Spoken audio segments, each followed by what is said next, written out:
এতদিন দেশের বিভিন্ন জায়গায় দর্শন হয়েছে, এতদিন দেশের বিভিন্ন জায়গায় খুন খারাপি হয়েছে, হয়েছে কি এখনো হইতেই আছে। এটার থামানোর কোনো নিশ্চয়তা নাই।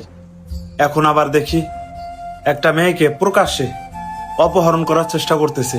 সবাই বলছে নির্বাচনের পর নাকি দেশ ভালো হবে, আর এখন দেখি দেশ হইতাছে জাহান্নাম।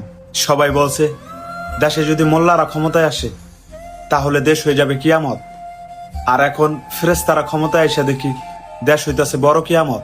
না আছে এর জন্য কোনো প্রতিবাদ, না আছে কোনো কিছু। প্রতিদিন এমনকি প্রতিনিয়ত আমরা এমন সব ঘটনায় খালি শুনতেছি, জায়গায় জায়গায় দর্শন হইতাছে, এখানে ভাঙচুর, এখানে একজন আরেকজনকে মেরে ফেলতেছে। এখন দেখি যে প্রকাশ্যে মেয়েদেরকে অপহরণ করার চেষ্টা করতেছে। এই দেশে শুধু নারীদের না, কোনো মানুষেরই কোনো নিরাপত্তা নাই। আর এই দেশে ক্ষমতায় যেই ফেরেশতাকেই বসান। আমরা জনগণ না ঠিক হইলে এই দেশ কোনোদিন ঠিক হইব না। আসল সমস্যা হইলো আমাদের মধ্যে, কারণ আমরা যদি ঠিক হই তাহলে দেশটা ঠিক হবে। ভিডিওটা একটু দেখেন কিভাবে প্রকাশ্যে একটা মেয়েকে অপহরণ করার চেষ্টা করতেছে, আর এগুলার সাহসী হয় কিভাবে, আর দেশের প্রশাসনের বা কি করে।